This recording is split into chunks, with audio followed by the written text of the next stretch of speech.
Hello guys, welcome to my channel. আমি সুস্মিতা আবার চলে এসেছি একটা নতুন ব্লগের সাথে। তো আজকে কিন্তু ভিডিওটা স্টার্ট করেছিলাম সকালের দিক থেকে, কারণ আজকে আমার যাওয়ার ছিল দাদাকে নিয়ে ডাক্তারের কাছে।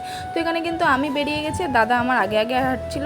আর এটা কিন্তু বেশি দুপুর নয়, এটা ছিল হচ্ছে তোমার 8:30টার দিকে। আর ওখানে আমরা দেখতে পাচ্ছিলাম আমার মা পেছনের দিকে দাঁড়িয়েছিল। তো মাকে টাটা করে আমরা বেরিয়ে গেলাম ডাক্তারের কাছে যাওয়ার উদ্দেশ্যে।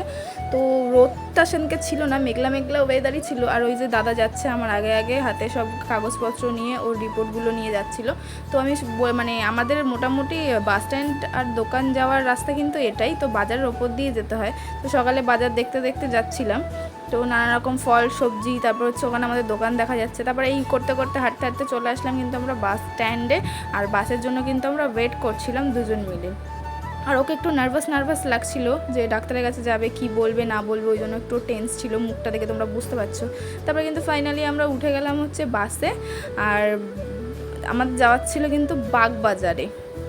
তো বাগবাজারের বাসে উঠে গেলাম আর নেমে গেলাম। আর এখানেই আমরা গেছিলাম কিন্তু ডাক্তার দেখাতে। প্রথমে আমরা চলে গেলাম হচ্ছে রিসেপশন রুমের দিকে। তো ওখানে কথাবার্তা বলছিল কখন আমাদের ডাকবে বা কি। তো তারপরে কিন্তু এখানে আমাদের বসতে বলেছিল। আর আমি বসেছিলাম একদম ফ্যানটার সামনে, কি জোরে হাওয়া দিচ্ছিল। মানে একেতে সকালে আমার একদম ওঠার অভ্যেস নেই, তার মধ্যে সকালে উঠেছি আর একদম বসেছি ফ্যানের সামনে। তো আমার রীতিমতো ঘুম পাচ্ছিল, আমি যেন একদম ঝিমাচ্ছিলাম। আর আমার একদমই সত্যিকারের সকালে ওঠার অভ্যেস নেই, যদিও এটা একদম সকাল নয়। তারপর হচ্ছে এখানে ওকে ডাকা হয়েছিল যে ওর ব্লাড প্রেশারটা মাপবে আর ওয়েট মাপবে। তো এই যে এখানে ওর কিন্তু বিপিটা মাপা হচ্ছে। তারপরে এখান থেকে কিন্তু আমাদের পাঠিয়ে দিয়েছিল অন্য একটা জায়গায়। তো ওখানে গিয়ে আমরা ওয়েট করেছিলাম, তারপর ডাক্তার দেখানো হলো। ওখানে তো আর ভিডিও করা যায়নি। তারপরে আমরা চলে গেলাম, ওকে কিছু ওষুধ দেওয়া হয়েছিল, ডাক্তার ওষুধ দিয়েছিল কিছু। তারপর ওখান থেকে চলে গেলাম হচ্ছে আমরা ওষুধ কিনতে। আর এদিকে ওষুধ কিনতে কিনতে শুরু হয়ে গেছিলো কিন্তু বাইরে জোরে বৃষ্টি। আমি জানি ক্যামেরায় ঠিক বোঝা যাচ্ছে না, কিন্তু আমরা বুঝতে পারবে হালকা হালকা, এই লোকে ছাতা নিয়ে যাচ্ছে সেগুলো দেখে ফিল করতে পারবে। তারপর কিন্তু বাড়ি চলে এসেছিলাম। আর বাড়ি আসার পর কিন্তু আমার প্রচণ্ড পেট ব্যথা ছিল, সেজন্য সারাদিন ভিডিও করতে পারিনি। তো এটা রাত্রিবেলার ভিডিও।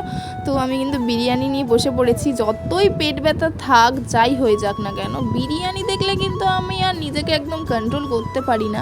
মানে যেই বিরিয়ানি দেখেছি আমি, কিন্তু সকালে যে আমার এত পেট ব্যথা ছিল সেটা কিন্তু আমি ভুলেই গেছি। তো খাওয়ার সাথে কিন্তু নো কম্প্রোমাইজ, আমি খাওয়ার সাথে কম্প্রোমাইজ করি না। তো বিরিয়ানির সাথে তো একদম করতেই পারি না। তোমার কিন্তু বিরিয়ানি একটা ফেভারিট ফুডের মধ্যে পড়ছে। বিরিয়ানি, ফুচকা, মোমো, এই তিনটে আমি একদম মানে বেস্ট। আমি বিরিয়ানি খেতে সত্যি খুব ভালো লাগে। তার উপর আবার মাটন বিরিয়ানি, চিকেনের থেকে অবশ্যই আমার মাটনটাই বেশি খেতে ভালো লাগে। তারপরে আমার খাবারটা হজম করার জন্য কিন্তু আমি কোল্ড ড্রিঙ্কস নিয়ে একটু খাচ্ছিলাম, যাতে খাবারটা তাড়াতাড়ি হজম হয়ে যায়। তো আজকে ভিডিওটা এখানে শেষ করছি। ভালো লাগলে অবশ্যই লাইক, কমেন্ট, শেয়ার করে দিও। দেখা হচ্ছে নেক্সট ভিডিওতে।